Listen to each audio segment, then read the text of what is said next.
Próximo assunto já está dando o famoso pano para manga aqui no WhatsApp da CBN, hein? Você, nosso ouvinte, é convidado para participar, mandar sua dúvida aqui no 489-9181-3800. E o nosso assunto é vida em condomínio, o que pode, o que não pode. É possível proibir algumas coisas dentro de condomínios que não estejam no estatuto ou no regimento interno? Para nos ajudar com essa discussão, com essa conversa, eu recebo hoje aqui a doutora Mariana Salum Souza de Córdova, ela que é advogada. Tudo bem, doutora Mariana? Seja bem-vinda. Muito obrigada à audiência, a todos que estão participando. E daqui a pouco eu já vou trazer essas perguntas que os ouvintes estão mandando. Eu estava lendo algumas aqui e vi, nossa, olha, já tem bastante assunto bom para nossa conversa. Mas eu vou começar te perguntando sobre um outro assunto que motivou, inclusive, a nossa pauta aqui, que é sobre locação de Airbnb dentro de condomínios, porque hoje acaba sendo muito comum, principalmente nas cidades litorâneas, que proprietários de imóveis acabam sublocando por Airbnb. O condomínio pode proibir esse tipo de locação? Como é que isso funciona na prática? E também proibir o uso de áreas comuns. Já vi alguns prédios que proíbem o uso de piscina, por exemplo, para quem contrata via Airbnb. O que pode e o que não pode, doutora Mariana? Vamos lá. A questão do Airbnb é algo muito polêmico e muito novo, inclusive juridicamente falando. Aqui no nosso tribunal, inclusive, nós temos entendimentos divergentes. Então, nós temos câmaras que entendem que é possível proibir o Airbnb e tem câmaras que entendem que não.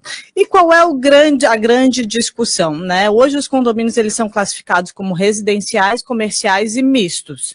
Então, se entende uma parcela aí do entendimento é voltado para o fato de que as locações por Airbnb descaracterizariam o caráter residencial, né, se tornando um comércio que estaria proibido, vedado pela própria convenção do condomínio, e outros que pleiteiam com base no direito de propriedade, onde você pode fazer o uso pleno da sua propriedade, inclusive fazer essas locações por curtíssima temporada. Então, hoje, a gente fala que é muito temerário dizer que pode proibir, tá? Acontece, sim, condomínios que proíbem as locações por Airbnb, mas essas proibições elas precisam estar especificamente descritas na convenção desse condomínio. Então, é muito importante que haja alteração da convenção, e essa alteração é algo bem criterioso, porque precisa de 2/3 dos condôminos, né?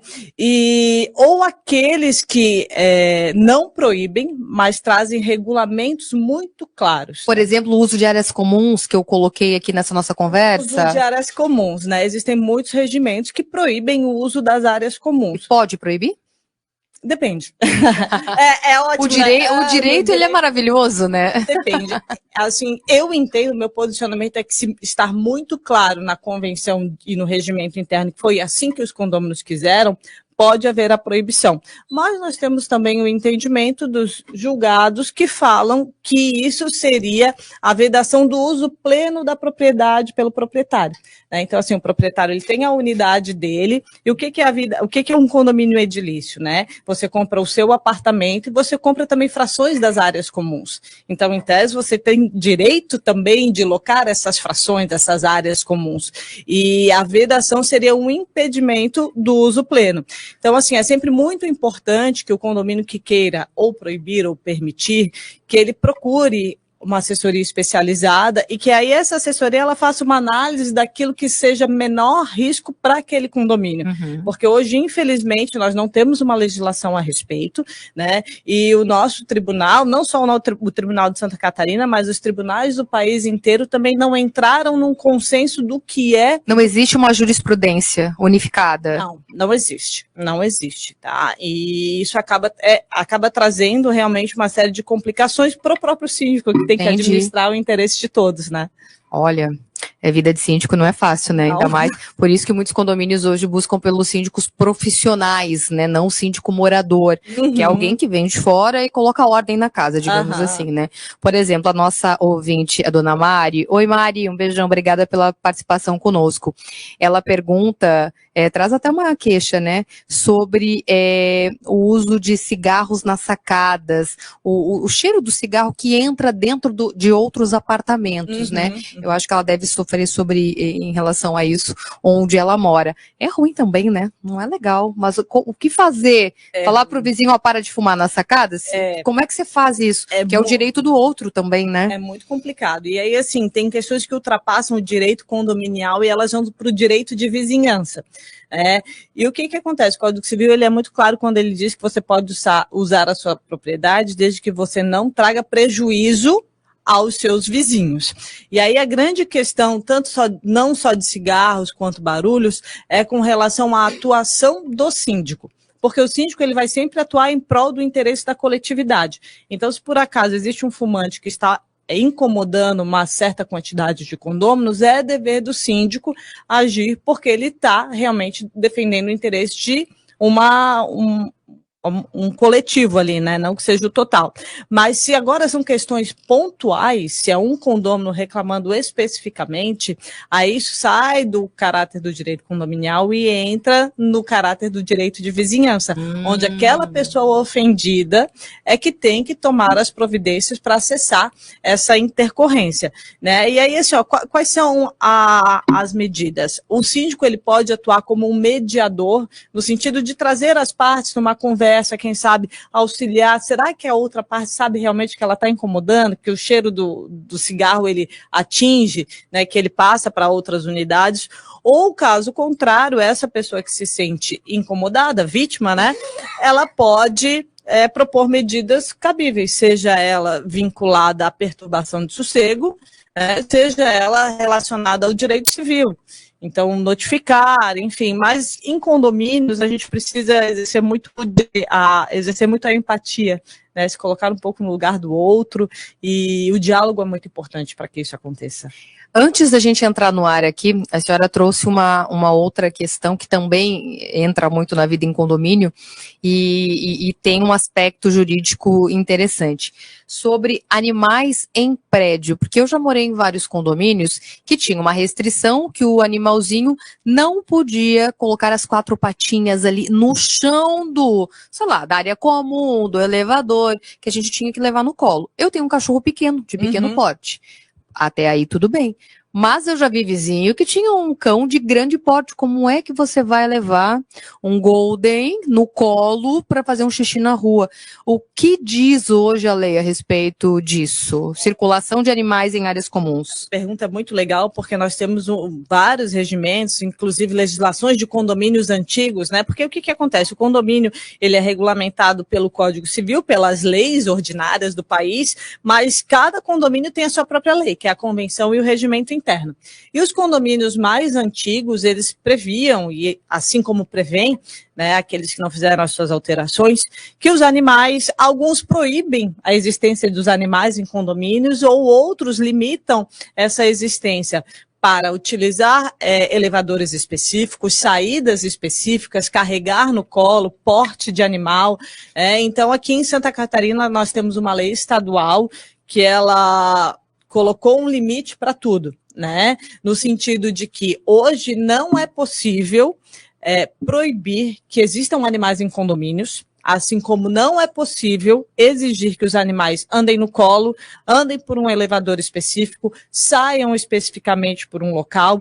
Não, então a lei é muito clara que é livre o trânsito e a circulação dos animais. Então, assim, o cachorrinho ele pode sair do seu apartamento no chão, ir até a rua, isso tranquilamente. A regra seria o quê? Que ele precisa apenas estar na guia, na coleira. Na guia, e cães agressivos com focinheira. Tá? É a única restrição, no caso da lei. É a única restrição. Inclusive, restrições de porte de animal, também algo que caiu muito por terra, porque a gente sabe também que o porte não caracteriza a agressividade, né? O temperamento do animal não está ligado ao porte. Sim, o meu Yorkshire late muito mais do que o Golden do meu vizinho.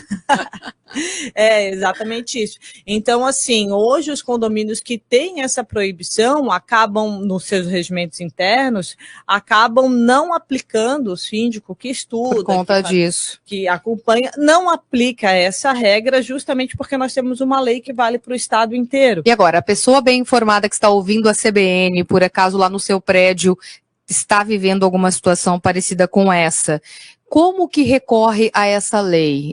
Pode buscar quem? Primeiramente um síndico para conversar, para informar, vai direto diretamente na justiça. Quais são os caminhos? Dentro de um condomínio, quando a gente não cumpre as regras, o síndico, ele pode advertir e multar. Então, fica como orientação, se por acaso algum ouvinte foi advertido ou multado pelo seu cachorro estar transitando, né? E a gente precisa deixar muito claro o que é trânsito e permanência. Transitar é passar. Permanência não pode permanecer nas áreas comuns. Você permanece dentro da sua unidade privativa. Mas se por acaso algum ouvinte foi notificado porque o seu cachorro estava transitando em uma área comum, porque eventualmente você desceu com o cachorro num elevador social e o regimento interno fala que é o de serviço, o primeiro passo é apresentar um recurso para o próprio síndico, trazendo essa legislação estadual onde já autoriza que os animais possam circular livremente do condomínio. E se chegar a um ponto dessa advertência, esse recurso não ter sido acatado, né, seja aplicada uma multa indevida, aí realmente a gente precisa recorrer ao judiciário para ter essa anulação. Porque essa lei, ela veio muito ao encontro das jurisprudências do país. A lei foi feita da jurisprudência, onde eventualmente, com grande frequência, os julgados são no sentido de que não pode haver esse tipo de proibição. Então a lei, ela vem acabar com isso. Ela vem realmente passar uma régua e dizer efetivamente que os proprietários, os tutores de animais, eles estão seguros para poder viver com o seu animal em condomínio, desde que, claro, não traga perturbação aos demais condôminos. Você falou agora há pouco em uma das suas respostas que em alguma dúvida para adequar hoje o regimento interno dos prédios, dos condomínios, o que a lei orienta, que seria possível recorrer ou buscar uma consultoria. Quem presta esse tipo de consultoria? Vocês, advogados, dão essa consultoria? Quem chamar, né? Isso. Hoje o condomínio, ele é administrado por um síndico, que o síndico, ele é o representante de todos os condôminos, né? Então ele age, ele tem certos deveres que ele precisa cumprir de acordo com o Código Civil, e um deles é fazer cumprir a convenção, o regimento interno, as leis e aquilo que se decide nas assembleias, né? Que é o momento em que todo mundo vai discutir ali sobre a vida do condomínio. Fora isso, existem as administradoras de condomínio, que são quem vão dar um suporte administrativo na elaboração de todos os documentos do condomínio. E aí existe também a assessoria jurídica voltada e especializada para atendimento a condomínios. Então, o condomínio que busca, né, está sempre trabalhar de forma preventiva, evitar qualquer risco jurídico, né, mitigar aí que a gente fala, o seu passivo judicial, ele costuma procurar advogados que tenham especialidade, que tenham experiência na área, porque eles estão realmente bem atualizados com relação às mudanças que nós tivemos legislativas com frequência, e aí com isso dar uma assessoria de qualidade para o síndico, orientando no que pode ser feito, o que não pode ser feito, né, onde agir, como agir, se acata ou não um recurso, porque é exemplo da questão dos animais, né? Se por acaso esse síndico advertir equivocadamente esse condômino, e esse condômino tiver um recurso, uma assessoria vai poder dizer, olha, né, é interessante que você aceite, que você acate o que o recurso está trazendo, porque nós temos um entendimento no sentido que favorece quem está fazendo o recurso. Então, enfim, são várias estratégias que os advogados e as administradoras de condomínio conseguem trazer realmente para auxiliar na gestão.